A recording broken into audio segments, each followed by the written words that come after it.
ধন্যবাদ এবং স্বাগত জানাই। আজকের এই ভিডিওতে আমি কথা বলবো মানসিক স্বাস্থ্য ভালো রাখতে 5টি বর্জনীয় বিষয়। খুবই গুরুত্বপূর্ণ, কারণ হচ্ছে যে আমরা মানসিকভাবে যদি ভালো থাকি, আমরা শারীরিকভাবে ভালো থাকি, আমরা সামাজিকভাবেও কিন্তু ভালো থাকি এবং স্পিরিচুয়াল বা ধর্মীয় দিক থেকে আমরা কিন্তু ভালো থাকি।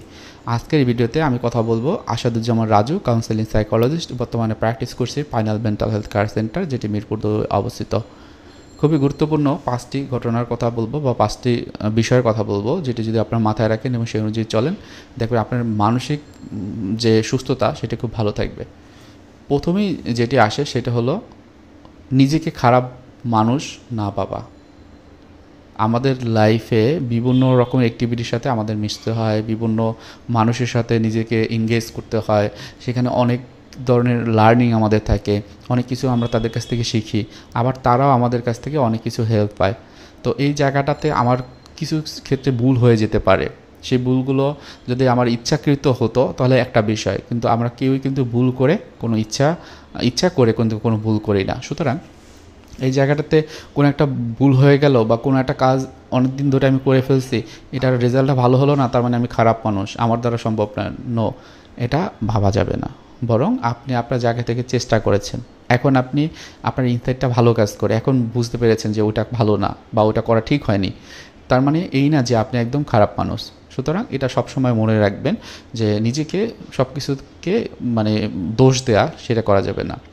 এবার যেটা আসে যে কৃতজ্ঞতা প্রকাশ করা খুবই গুরুত্বপূর্ণ। আমরা জানি যে এই যে একটা কমিউনিকেশনের ক্ষেত্রে আমার কেউ একজনের একটা হেল্প করলো, সেক্ষেত্রে আমরা কিন্তু তাকে কৃতজ্ঞতা প্রকাশ করব। আপনি তাদেরকে থ্যাঙ্কস দিতে পারি বা তাকে একটা সুন্দরভাবে একটা ফিডব্যাক দিতে পারি যে আপু, আপনার এই বিষয়টি আমাকে খুব সুন্দরভাবে বুঝিয়ে বলেছেন এবং এখান থেকে আমি নতুন নতুন অনেক তথ্য পেয়েছি, আমি আশা করি এটা আমার লাইফে অনেক ক্ষেত্রে আমি কাজে লাগাতে পারবো। আপনাকে অনেক অনেক ধন্যবাদ। এই যে সে একটা উপকার করেছে, আমি তাকে একটু একটু ব্যাখ্যা দিয়ে তাকে ধন্যবাদ দিলাম, এটা কি হলো, এটা কিন্তু সে ভালো ফিল করবে এবং পরবর্তীতে হয়তো বা কোনো একটু কিছু শেখানোর জন্য আপনাকে অবশ্যই সে আপনার জন্য এফোর্ট দেবে। সুতরাং এরকম কিছু যদি আপনি কৃতজ্ঞতা প্রকাশ করেন, সেক্ষেত্রে কিন্তু সেও আপনাকে শেখানোর জন্য আসবে বা নতুন কোনো তথ্যের জন্য আপনাকে দিবে।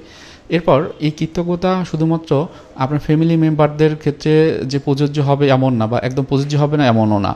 অনেক ক্ষেত্রেই দেখা যায় যে এই কাজটি কী করে, যে ফ্যামিলির ক্ষেত্রে কৃতজ্ঞতা প্রকাশ করে না, তার মানে ভাবে ওর তো আমার ফ্যামিলির লোক, ওকে আবার থ্যাংক ইউ বলার কী আছে, ওকে আবার এই জিনিসটা বলার কী আছে। কিন্তু এটা কিন্তু ঠিক না। ফ্যামিলি মেম্বাররাও আসলে তারাও কিন্তু চায় আপনার নিজেদের ভিতরে যদি একটা এরকম একটা বন্ডিং তৈরি করতে পারেন, সরি কোনো একটা ভুল করলে এবং ধন্যবাদ, এই কাজটি করেছো, তোমার কারণে উপকার হয়েছে, তুমি তো অনেক কাজ করো, এই ধরনের অ্যাফার্মেশন বা স্টক কিন্তু খুবই ভালো কাজ করে। এটা সবসময় মনে রাখবেন যে এটা আপনারা করতে পারেন।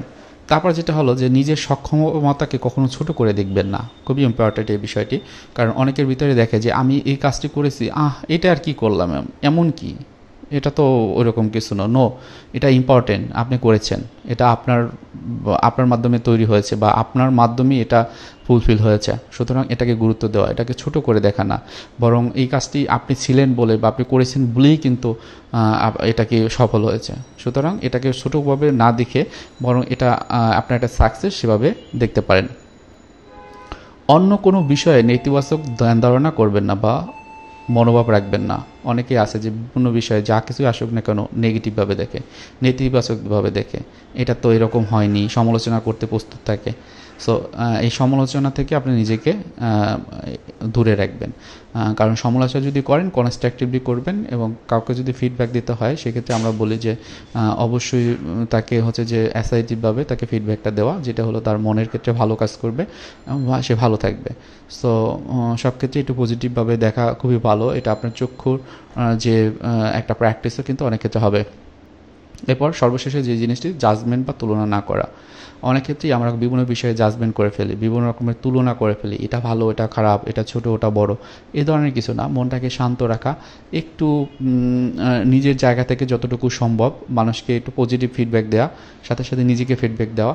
জাজমেন্ট বা তুলনা না, কারণ তুলনা যদি করতে হয় আপনি আপনার নিজের স্কিলের সাথে তুলনা করবেন। আপনি এই জিনিসটা শিখেছেন, এটা এইভাবে ভালো করেছেন, তো এখানে আজকে এটা এভাবে করেছেন, কালকে তো এইভাবে করেছিলেন, তার মানে আজকে ইমপ্রুভ করেছেন, এরকম কম্পেয়ার করবেন। আদারওয়াইজ মানুষের সাথে মানুষের বা আমার থেকে সে বড় বা ছোট এই ধরনের কম্পেয়ার কখনোই করা যাবে না।